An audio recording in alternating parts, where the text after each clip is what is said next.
Guys, Doctor Who is back! I'm Nerd Mom, and I'm so excited! I just thought I would make a quick vlog talking about some of my first thoughts of the season premiere of Doctor Who that premiered on September 19th. It was such a big deal for us in our house that my girlfriends were taking me out for my birthday, and we had to watch it before I left. Otherwise, the kids would have to wait until Sunday after church to see it. So, it's a big deal around here. The kids have been counting down the days. We decided that the BBC put it out for my birthday, so that was a happy 40th to me. You know, a little Peter Capaldi, a little Clara action. So just a couple random thoughts, and I'm not planning on doing any spoilers. My general rule is if it was on near the credits, it's not a spoiler to talk about details. That said, Moffat has brought a new fear. He's brought an adult level to a childish fear is what I'm going to say. Remember as a kid when you were afraid of the hands reaching out under your bed and grabbing you as you got down to go to the bathroom? Now they're just going to come straight out of the ground with eyeballs on them. Hand mines. Thanks, Moffat. That's going to be fun. And anybody with kids, be aware, it's kind of freaky. Less freaky, though, than a lot of other things Moffat's done. So we jump straight in to this episode going full tilt. The BBC had put out a prologue, and it didn't seem to fit with anything from the trailer, so I was really interested to see how the episode would open.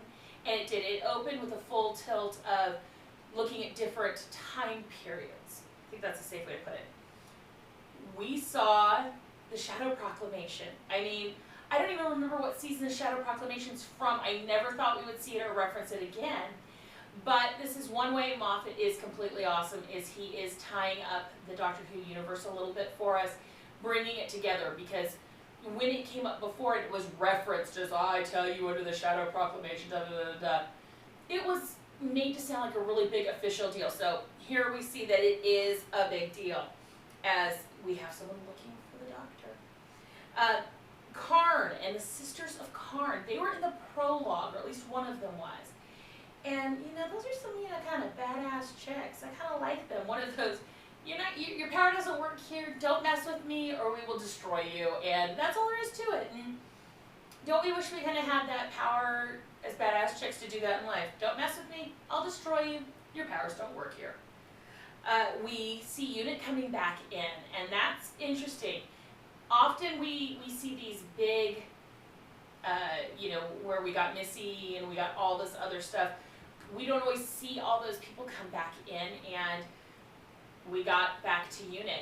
And beyond that, I liked the fact that Clara is being recognized as an expert, and Unit is coming straight to her to bring her in when they've dealt with her before. Whereas I never really felt that with Donna or any of the other companions. Yes, I know that the female doctor was brought into Unit after, but I mean like while they are the companion. They are not just the sidestep. What does it say? Flying is going to be interesting for a while. We see the planes freeze mid-air, and I'm flying in a couple weeks, so hopefully if the planes freeze, the Doctor will save me and run me all over the universe. And, you know, such is life. A big thing, though, that really made me giggle is seeing Peter Capaldi's rock past coming in full effect, baby. And there had already been out clips of a picture with him with his guitar and everything else. And I kind of chuckled and leaned over to my husband and said, you know the person who's most excited about seeing this is Craig Ferguson, so from his former band from when they were kids. Overall, I thought the episode was really well done. It ended on a cliffhanger, and it will be interesting to see how that's resolved. If you're seeing the Scuttlebutt and haven't seen the episode, there's a shocking action that happens, but that isn't the cliffhanger. The cliffhanger, as always, is the Doctor. And how far is this Doctor going to go? How far is he going to push? How far is his rage going to kind of deal with his morality, which is going to end up winning out? And I think that's often what Moffat really likes to bring us back to. It's going to be interesting. It's going to be an interesting season, I think. Not a spoiler from this at all, but from seeing the clips and the trailers, I'm really wondering about Missy and Clara and how they're going to interweave. And in the trailer that I saw, it seems that Clara is looking more like Missy, or is Missy looking more like Clara? I'm not sure. It was great to see Michelle Gomez back though as Missy. She killed it. She just did. She's going to be phenomenal. I'm hoping we'll see her for a little bit longer. Who knows? The Master is always an in and out character. I did see an interview with Moffat where somebody was asking if Missy could be a companion, and apparently there's a lot of logistical issues, not just because they're enemies or whatever, but because you have two Time Lords traveling around in the TARDIS and what happens with all that.